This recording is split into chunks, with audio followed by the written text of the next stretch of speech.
I received my PhD in sport and exercise psychology from the University of Utah.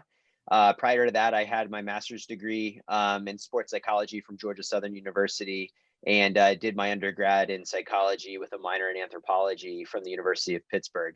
And I got into this line of work because I did compete as a competitive athlete. I was a scholarship Division I track and field runner, ran distance, and you go to college and you're working out as hard as you've ever worked out in your life. You're doing more volume, more intensity, and sometimes you still don't get the result despite workouts proving or showing that, hey, you're capable of running a particular time. And that's when you really start to look at, well, what is it? Is it nutritional? Is it rest and Hmm. recovery? Is it the mental side of things? And I really took a keen interest into the mentality and the mindset, and how fragile confidence is. It's one of the Yeah, hardest God, things to yeah. build, Hmm. and it's one of the most fragile things one can have. And so I decided, once I was really looking into it for personal reasons, and trying to help not just my performance but keep my enjoyment of the sport high, because it can be really demoralizing to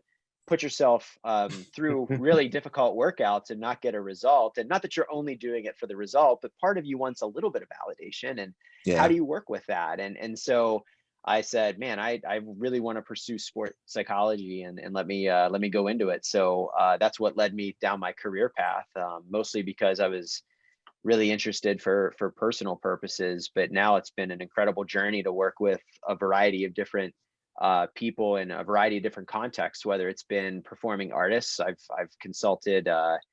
I've consulted concert symphony orchestra people, Mhm. to combat sports, to the military personnel, and now my current position, I'm at Dartmouth College in the Ivy League, and I have 35 NCAA Division I sports teams and 950 student athletes Oh, wow. that I work with, and it's pretty incredible. And in between, I sometimes will take on some private clients here and there, and have worked pretty extensively in professional hockey, and have a couple of people that are competing on the world stage, for whether it's rugby World Cup coming up next year, to people that have made the Olympic trials, and Mm. watching them thrive. So it's been really exciting to kind of see where it goes. But you realize how important mental skills training is, and kind of like jujitsu, where, hey, it's not just about, all right, how tough and Mhm. how great of a competitor I could be, but it's about coordination and cognition, and there's a big piece of how Brazilian jiu-jitsu, and really any type of martial arts, can really impact your life, both spiritually, physically, and mentally. And I think that it's just a really great thing to have an activity where all those things Mhm. align and really make you whole. So that's pretty cool. So you mentioned mental skills. Could you kind of tell us a little bit more about that? Like, what are mental skills? Yeah. So when we think about how we physically train people, so let's just take like a basic example of going to the gym, right? And all right, I have different muscle groups I know I need to work, whether Mhm. it's chest, biceps, triceps, core, quads, hamstrings, etc. So if we think about the mind and what we need to do in order to help somebody have the level of concentration and the level of preparation and the ability to sustain an effort, and the dialogue that they have going through them, like all of those highlight different skill sets somebody needs in order to have a really complete mind. So mental skills include a variety of different things, but how am I managing my emotions? Mm. How am I sustaining my motivation? Am I setting realistic goals that are really speaking to me, or are they these things that I feel like I have to do, but then I really don't actually pursue them? How am I using different the ability to visualize and use imagery in order to mentally prepare myself for an upcoming match? So if you've never competed in a large scale competition, um, like a big open, for example, like if you're going to do the Atlanta Open or something, what's that venue look like? Yeah, how many mats are there? What's the Mm. noise going to be like? How do I, versus going from your gym to that environment? how are you preparing yourself mentally for Mm, what that's going to feel like, how you're going to respond, and what you're going to be able to do with all of that stuff going on. So all of these are different strategies and skills mm, that we in the world of mental performance um, do and train and talk through and help develop with athletes so that they have something consistent to go to, that they're able to not allow their mind to fly all over the place and wonder. They have a really strategic way of focusing in on what they need to do, speaking to themselves in a way that's producing purposeful action and really enabling their training to come out, not just for a peak performance, but having consistently high performances. And I think that that's a big thing, right? Is if we look at the day to day, the biggest difference in how an athlete performs isn't you got weaker within 24 hours. You may be a little bit more tired, yeah. but it's how you think and it's how you're processing things and it's the attitude and the emotions that you're dealing with. That's the biggest difference day to day, and we know it. Yet we're always wondering, well, how do I actually train that? And there's a ton of science and a ton of research behind how we can train the brain for peak performance and for consistent performances. And that's what mental Mm. skills really get at. And then that leads me to my next question. What's resiliency training? I did a little bit of Yeah, research, just a little bit. yeah, yeah. No, I appreciate it. Hey, that's awesome. I mean, so what's fascinating to me is if we look at sport and exercise psychology as a field, um, resilience as a research topic really didn't start to emerge until like the early 2000s, like 2007, Okay. 2008. That's when we start to see, oh, psychological resilience is an important thing. Now, for the longest time, people were looking at mental toughness. Okay, we need to have mentally tough people. Well, that's all good and fine, but it also, when we look at the definition of mental toughness, it doesn't necessarily look at how people respond to stress or adversity. And it's like, Mm, hold on, sport is inundated with stress and adversity and challenges, and it's not so much the toughness and the ability to prevent those things from happening. It's also knowing that, hey, things are going to happen. How do we make adjustments and how do we help? So it was around 2009 that the United States Army got really interested in, well, we need to do a better job of helping our soldiers be resilient because we're physically preparing them, we're sending them to war, and not everybody's mentally prepared for some of the things that are going to be going on down there. And not just how do I handle combat, it's also how do I handle being away from family? mhm, How do I handle squad issues? And are we performing well as a tank crew, for example? And so resiliency training that was developed from the University of Pennsylvania was adopted into the military. And they started looking at, well, how do we actually train somebody's ability to bounce back from stress and adversity? And so basically, resilience training should do three things. One, it'll address personal qualities and characteristics or skills. So, like, what is it that you have that helps you overcome challenging situations? And that would be what level of optimism do you have, and not everything's sunshine and rainbows, but do I, do I see that, hey, I can make purposeful change right now to change my future? Like, that's optimism, right? mhm, Versus pessimism is almost learned helplessness. Doesn't matter what I do, it's not going to change. mhm. And how do you, how does that help you, get over a particular situation? So that would be like an individual level look at how somebody's resilient. But then we also need to look at social relationships. So I don't care who you are in life, you didn't get there by yourself. And I'm not saying somebody, gave you tons of money and that's what helped you, make it in the business world or something. But no, I mean, if we look at our family members, siblings, community members, teachers, there's so many people that play that have impacts in people's lives. And that could help open up an idea for a business or open up an idea that cures a disease or encourages somebody in a difficult moment. And I think one of the things that a lot of us tend to do is we don't want to operate in a vacuum. So how do we No. actually reach out to people and get some feedback or talk through what we're going through, and not even in a true therapy type setting, but just going to a buddy and saying, man, I'm really going through difficult stuff. What do you think? And that's why group training is really great, because you have training partners and people to talk to and bounce ideas off of. And it kind of helps you problem solve a little bit, which is really important. But then finally, it's the environmental level. So we look at individual factors. What kind of social relationships do you have? And that includes teacher to student or coach to athlete. And then what environmental resources do we have available? And that's part of my role here at Dartmouth. Is, we do a lot of work. We have a nutritionist, we have a clinical psychologist, we have me in the mental performance world, so the non-clinical mental work. We have sports medicine, strength and conditioning. All of us together are looking at how do we support our athletes. So we are environmental resources. So we're going to put people out there. We're going to stress them out. We're going to put them through the ringer. They have big workouts, hard practices, difficult games. But who's behind you, right? To enable you to put yourself out there and take those risks and really try to pursue excellence, knowing that you have people to rely on to kind of navigate your environment moving forward. And so what I think is lacking in sport for a lot of people when it comes to resilience is, first off, we only look at people and we say it's either something you have or you don't. And really, resilience is a team sport. You need people in your life and you need resources.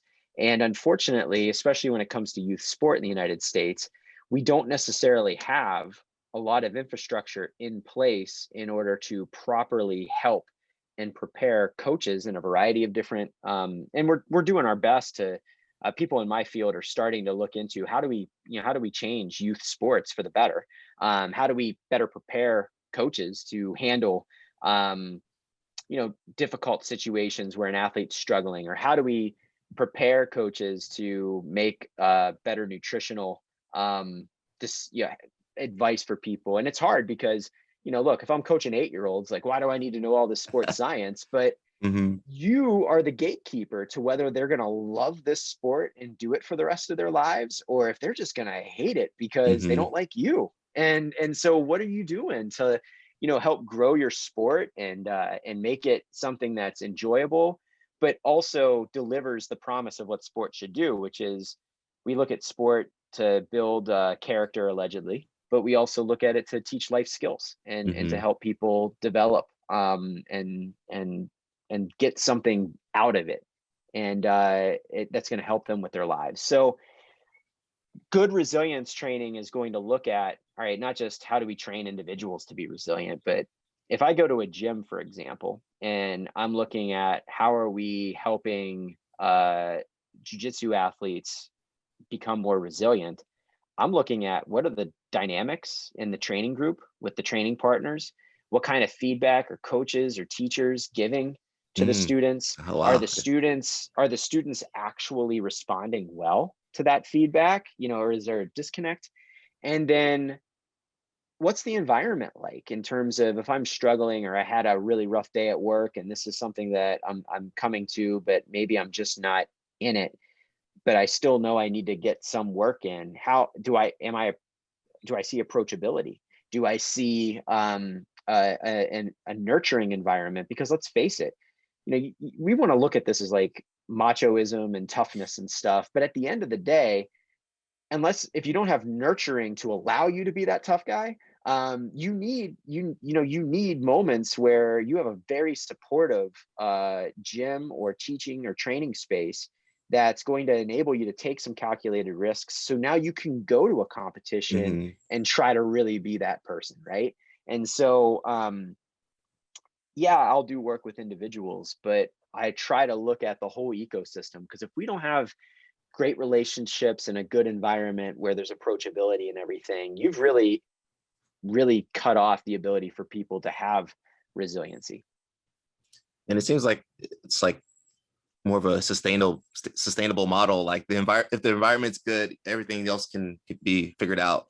But if the environment's kind of toxic or negative, like, it doesn't matter how much effort you put in.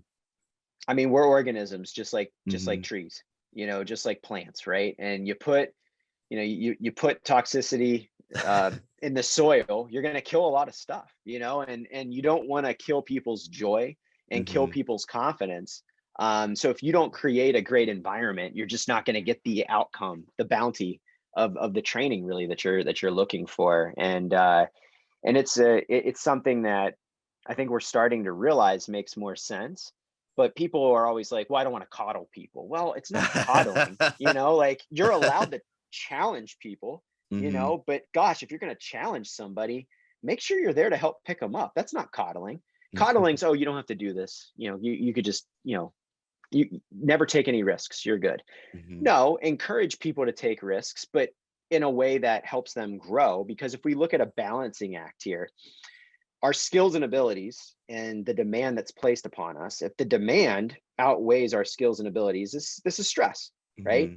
And a good amount of stress, like a tiny bit of stress here, enables growth because now I'm required to really develop my skills and abilities to meet what's happening to me. But if we put people, you get that first time person in a gym and you put them with, your black belt or something, now Yeah. it's panic mode. It's straight panic and nobody's learning and nobody's happy, and it's demoralizing and it is Hmm. what it is, right?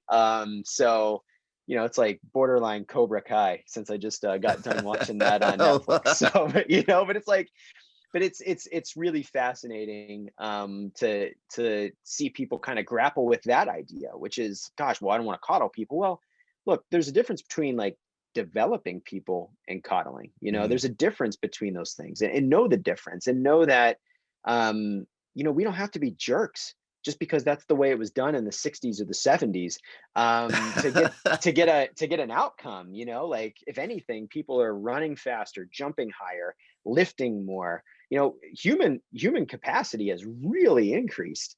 The world record in the shot put was just broken 2 nights ago at the Olympic trials by Mm. 8 inches, Oh, right? wow. And that's stuff that has stood the test of time since the Soviet bloc, and there was probably doping going on, right? So fingers It's still crossed. going You on. hope everybody's clean. You hope everybody's clean. But holy crap, 8 inches, like that's a shatter of a record, right? It's been around for 35 years. Mm, So it's pretty cool to see the human condition evolve, but we're also starting to realize if we're going to really push people to these limits, we need to be better at, mhm. at how we support and how we guide and how we really develop resilience. Because when you're in that circle and it's just you and another person, it's hard to hide. And You can't so your hide. your failure is going to be very, very evident, right? And then sometimes very public forums, just Mhm. like just like a pitcher and a batter in baseball. I mean, that is a Yeah, all the battle hate right goes to the there. And pitcher, he's not getting any strikes or anything, and then, like, exactly, coach is one ready to is pull him gonna out. right, one's gonna fail, and I mean, we're celebrating 300 hitters. They failed 7 out of 10 times. So it's really interesting to see, like, all right, this is really built in, and how do we handle those things? And I think the more we start to really think, it's not just about how am I helping people acquire physical skills, but also how am I cultivating um, a developmental approach from how people think and Mm, interact with. Because if anything, sport is really preparing people for difficult situations later on in life if it's done right.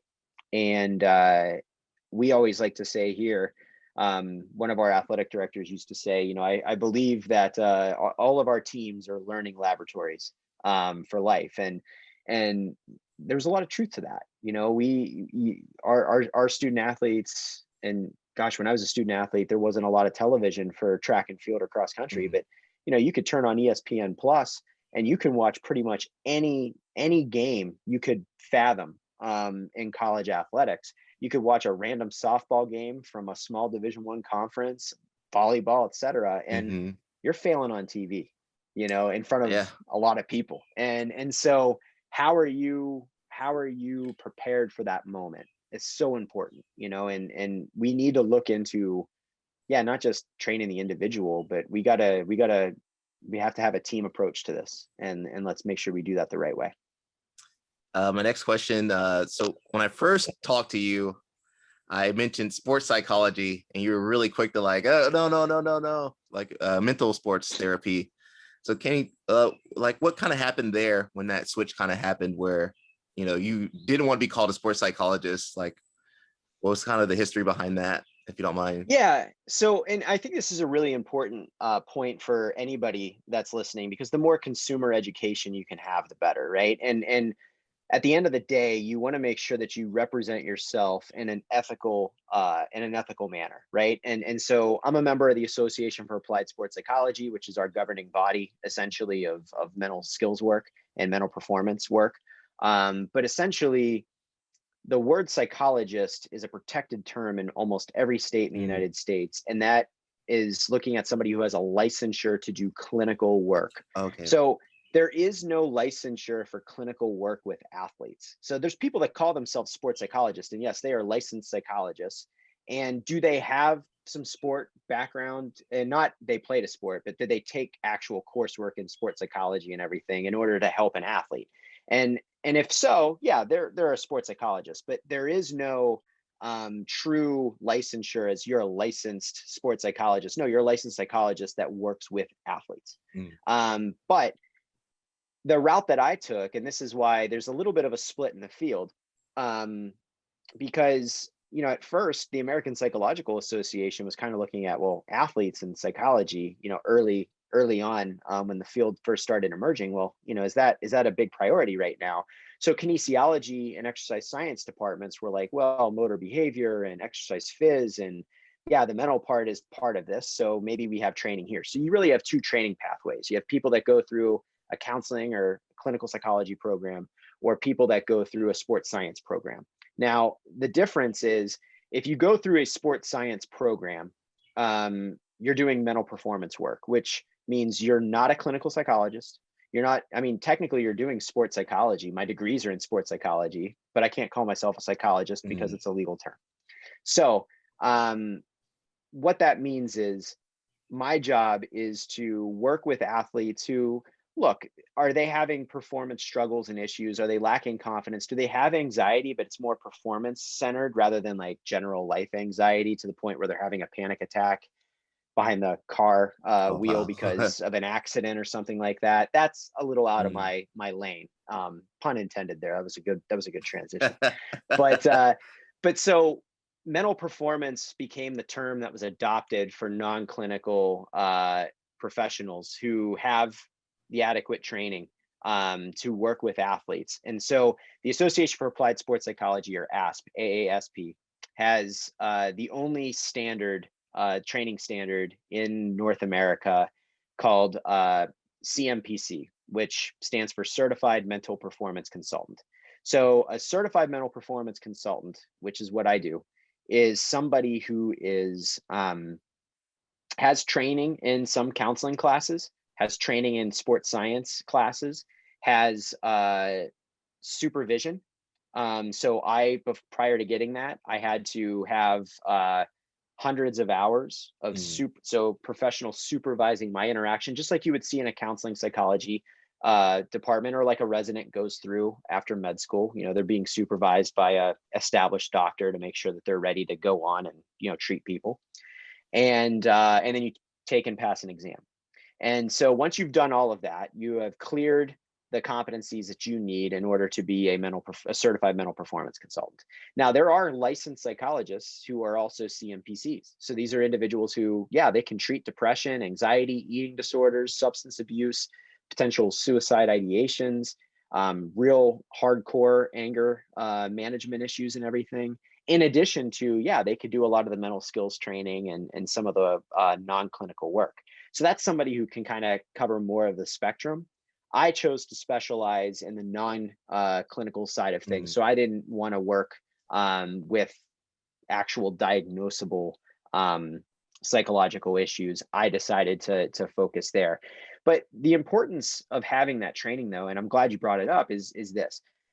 If I look at overtraining and burnout and those symptoms, and I look at the symptoms of depression, they're very similar. So if wow. I'm a licensed psychologist who does not understand training, so periodization and where an athlete is in their training cycle, if I have no knowledge of that and I see somebody present with some of these symptoms, I might immediately say they're depressed. Mm, When really it could be, now look, they could still be depressed. I don't want to short play that, but it could be due to, hey, they're in a cycle of overtraining. maybe they're not resting enough, and maybe their nutrition, because they're trying to cut weight or something like that, isn't where it needs to be. Mm-hmm. And let's look at all of those factors. So somebody with the proper training is going to investigate a little bit more and make sure that we're at a better data point, rather than, oh, that's depression. Yeah. And you want to make sure you get it right, because hey, athletes are human beings, but they tend to be human beings who are really special in certain areas of performing. And so we need to be very mindful of what that performance entails, what the sport entails, what the demands are. I can't tell you how many insert sport for dummies I have on my shelf over here, because I've never done gymnastics, but I've worked with gymnasts. I've never done Brazilian jiu-jitsu, right? Mm-hmm. But I've gotten my butt whooped and read about it, right? But like the point is you really want to make sure that you understand. And what I try to do when I work with an athlete is I really want to understand like what it is about them. Like I never played linebacker, but my gosh, when I was consulting a Division I linebacker, I was like, all right, you got to help me. Talk about this nickel coverage. What is this? And they're like, oh, okay, this is what I look for, and this is what I do. And I'll tell you what, my Madden skills went through the roof after learning about You it. actually knew what But to do now. right, Like, I was yeah, like, I I know did what it. I'm doing. This is great, but it's cool because, hey, I'm learning a little bit so that I can understand better what their needs are. And now I can take this toolbox of mental skills and let's make it real for them. Let's make sure it applies. Let's make sure that we're really meeting people where they are in order to do this. So yeah, if you have a licensed psychologist that is a CMPC, that's a sports psychologist, and somebody who is qualified to work with athletes. But if you look at somebody who has a master's or PhD and they're CMPC, that's somebody who is very qualified to work with athletes. However, if somebody has clinical needs, my job is to, okay, I know my lane, that's a little bit Mm-hmm. outside of it, and have a referral network and have good people that you trust to send them to. So here at Dartmouth, I have a colleague over in the, he's in athletics, but he works over in our counseling center.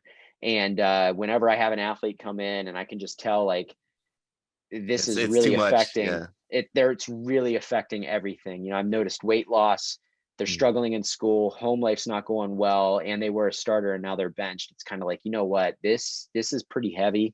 Let me get you over to counseling, and let's I'll walk you over there. We'll figure it out. And you still want to talk to me, that's cool, but I also want to make sure that you're talking to somebody else as well. And full disclosure, nobody should be beyond therapy or counseling for that matter. I went to counseling in undergrad. I mean, God, I changed my major. I had no idea what the heck I was going Mm. to do with my life because I thought I was going to be an orthopedic surgeon. And then I changed to psychology. And I was just like, is this what I want to do? Is this the right thing? Because since I was 10 years old and I learned the actual Latin words for bones and everything, I was like, Mm. I want to be an orthopedic surgeon. That would be really cool. And I hated my coursework. I was doing Mm. fine in it, but I was not happy. And I was lost. I didn't know what to do. And I needed somebody to kind of, talk through some of my insecurities about, because, hey, this is my life I'm setting up for here, right? I want to make sure I do this the right way. So, even those that are in helping relationships recognize that, hey, they need some help too. And sometimes if an athlete is struggling, I'll disclose that. And I feel comfortable doing it because if they can see that, hey, you're not this guy hiding behind these fancy letters behind, past your name and all these, expensive pieces of paper and nice frames on the wall there, that doesn't mean I have my life together, So it's like, we all got stuff going on, and Mm-hmm. let's make sure that we're kind of open and honest and helping each other out. I think it's so important. You mentioned like orthopedic surgeon. There's a doc, Chris. He's a jiu-jitsu black belt. That's also orthopedic doctor. Oh, So wow. I think it's so important to have guys like you, guys like Sergi, Doc Chris, and others that have that experience in sports, and then later on you transition to like your professional career.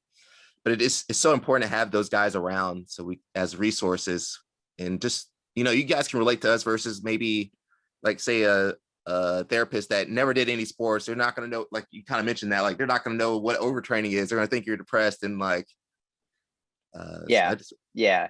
And it's important to know, like, it's just like, it's because it's still such a new field. It's not as blatant as, look, if you break a bone, right? Where's the bone break? And you're not just going to see any old surgeon. Like, you're going to see a shoulder guy, you're going to see a knee one, an ankle specialist. Like, we're specialized now, and so I think it's important to recognize that, hey, there are subspecialties, and it's really important to, as a consumer, like, hey, have a good relationship with people. Like, I don't gel with everybody that I interact with, and I'm okay with that. I care more about the person rather than a paycheck, because that person deserves, to have somebody who they could trust and is going to get the benefit out of the services, versus me just, trying to spin my wheels and make it happen. And I do everything I can to connect with as many athletes that come into my life. But at the same time, there's times also when, you just got to recognize this would be a better fit, and let me take you over there, and let's talk to this person. Or, hey, I really respect this person. I had an athlete move one time, and I knew somebody in the city that they were moving to, and I was like, you if you want to continue serving, like, you gotta connect with this person, Yeah. and set that up. And again, you just got to care for people. But you're right. I mean, it helps to have that context, sometimes that experience, be really willing to, relate with people and everything. But it's hard still too, because we're supposed to have it together as athletes and performers. But hey, just because you're doing more doesn't mean it's going to translate. And I think the biggest thing is, it's not just about performing, though. I think the biggest thing, Alec, is like, I care so deeply that people love what they're doing, because sports should be fun. It should be enjoyable. Like, it really should. And Even at if the highest people level. are, even at the highest level, and because, like, that's where I see thriving. Like, if you enjoy what you do, like, you're going to perform better, like, they go hand in hand. And so I think I can't tell you how many people come into my office, and it hasn't been going the way that they want it to. They're starting to lose that love of the sport and everything. And I don't even think about performance at that point. Like, I just want to, and there's people that walk into this office that, after we talk and I ask questions and we really do some soul searching, they realize, I love my sport, but I don't love it enough to still be a college athlete. I think I'm going to walk away. And I'm like, hey, if that's what you want to do, like, and you find yourself in a better spot as a result, like, I 100% support you. I'm never going to tell somebody what to do. I'm never going to give advice. I just, ask those questions and do my best to listen to them and help them come to a better, conclusion and stuff. But I want people to be happy, as happy as they can be. I want people to really enjoy what they're doing. And I want people to, ultimately perform better as a result of all of that. But, I think we spend too much time on a lot of things we don't want to do in life, that Yeah. sport is something that we want to do, Mhm. and if we lose that, gosh, that's another have to in life instead of a want to. And look, I have to scoop the litter box, I don't want to, but I have to, I have to take the trash out, I have Mhm. to. So I have to do these things. But gosh, when you get a want to, like, that's a different level of happiness and autonomy. And um, I think it's easy to lose that, and I can't tell you how many people tell me, well, I I have gotta to, I gotta perform. I gotta yeah, win. I gotta win this world, this championship, otherwise, X, Y, or Z. And it's just like, well, I'm glad that you think you have to, but do you want to? Well, of I think course it's I also do. I Well, think it's also doesn't sound important. like you do. I think it's also So important. I know I wish someone told me when I was younger, like, hey, there's things outside of this sport. There's things outside of this, your kind of world view, you know. yeah, and it's a part of our lives, not all of our lives. And I think that Mhm. that's really important, is, how do you balance all of that, and making sure that you keep different parts of your life in check, so that you don't become so all encompassed. And I think we're so fed from a societal standpoint that you have to be consumed, and it has to be you have to eat, sleep, and drink what you do in order to be successful. And there's a level of that, but you can't have it unchecked, Mhm. because what else are you doing? And what else are you looking forward to? And I think it's paramount that we have balance. And sometimes I'm trying to get people to back off a little bit, and hey, you gotta, there's athletes where you just gotta tell them to just you gotta take a couple steps back, and Mm. it'll pay off dividends. And then yeah, there's those athletes where you kind of gotta, give them a little push and say you got to do more. Like you gotta be about it if you really want to be successful. And so yeah, just finding that balance with people, but again, keeping it fun and keeping it meaningful, that really makes a world of difference. My last like little bit is do you have any products or books that you would like to promote or suggest to viewers out there?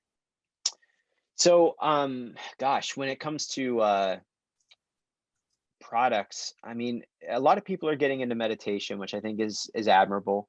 I encourage people to try to find a live teacher in your Mm. area, and then go into a Headspace or a Calm or one of those apps, because it's just really nice. Like I looked at meditation like, what is this? Like, really, people do this? And I was working for the military, and the Department of Defense was like, hey, we want to we're looking into maybe having soldiers meditate. And I was like, you got to Mm. be kidding me. And they were like, no, there's a lot of good science behind it. And, I was like, well, guess I'll learn about it and everything. And it was completely, I mean, it was everything I didn't think it would be. Mm. And it's one of those things that have fundamentally changed my life. It really has, because I'm more present, and I'm able to notice when my stress and my anxiety gets to a point where I'm not really in the moment doing something Mhm. purposeful. I'm just worrying life away. And when I'm with my kids, I'm actually with my kids and not thinking about all the other things that I have to do. And then I blink and they're 18 and leaving, and Oh that's a yeah. gift. I think that's such a big gift. So I think those apps that have become very popular, I think are great, but I think it helps to start with a live teacher so that you can ask the questions. It's important to push back. Like anytime I work with a client, I'm always like, if you don't believe what I'm saying, like push back. Like I welcome it. Let's work through this and everything. And it's always good to see, like, people being critical about things, because that shows me that they're really thinking about it and that they care. They want to apply it. When it comes to books, I mean, my gosh, there's so many great books out there. Like, do you have any books? That's what I'm going more like towards you. Oh Like, yeah, no. Well, no, I have been working on one.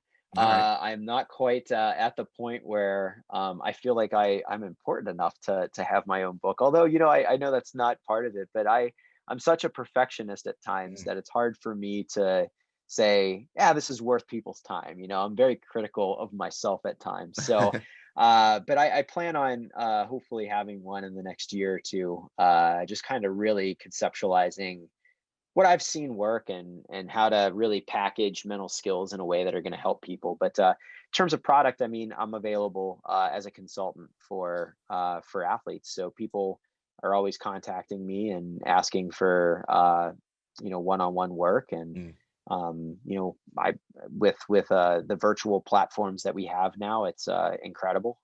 So I have a lot of clients that I meet with via Zoom, and we go through a lot of different strategies and Mm. and different different plans to help them perform at their best. And so it's a huge passion of mine, is just seeing people extend themselves, realize their potential or where their limits are. Because I think another gift of life is realizing when you've reached a limit and not getting so down about it, but like, wow, I actually reached a point that's my limit for this particular thing. And not Mhm. everybody's willing to go there or get there.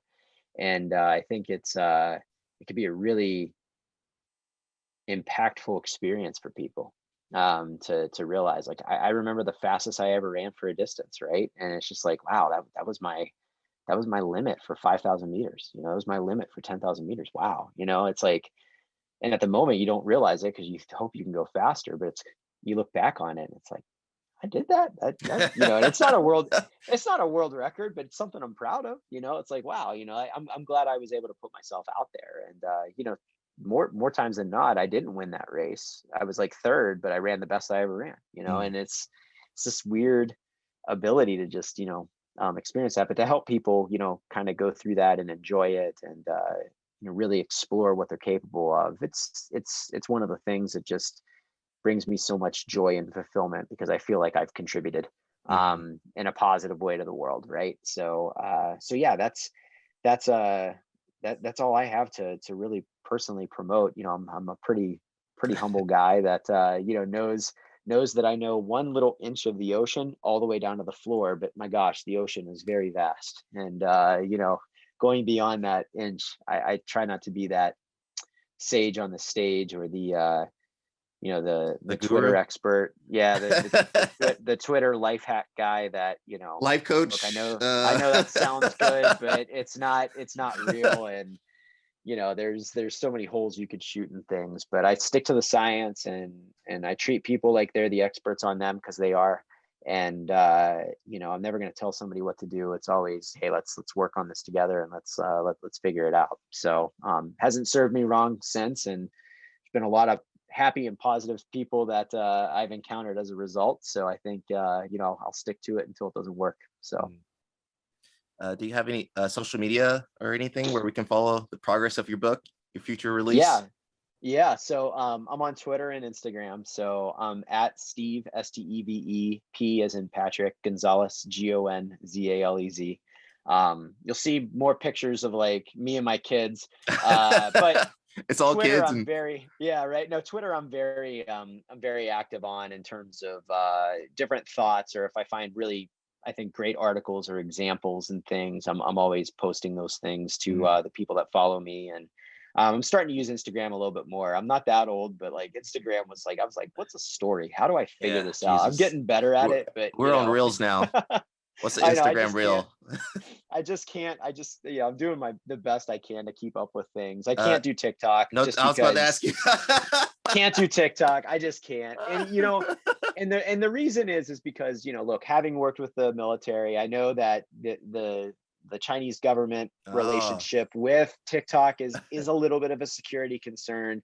I don't want to minimize that or jeopardize my ability to effectively help people in, more classified situations moving forward. I'd be lying if it wasn't a guilty pleasure. I absolutely will watch TikToks and laugh and go down that rabbit hole every now and again. But personally, not for me, until I have a little bit more of an assurance that, all right, it's not a big security risk. But that's just me being uber responsible, I think. So I really appreciate that. All right, Dr. Gonzalez, thank you. It wasn't too bad, was it? yeah, no, this was fantastic. So I appreciate the questions, and you got a really great conversational kind of aura about how you do it. And this has been fun. So All I gotta do is listen and don't talk over you. That's basically yeah, it. Like, I hear it, man. No, it's all good. I mean, I appreciate, you thinking I had something important enough to say for your podcast. So hopefully it's an episode that people value and get something out of. And that's all I care about. So I know they will. I know they'll get some great use out of this.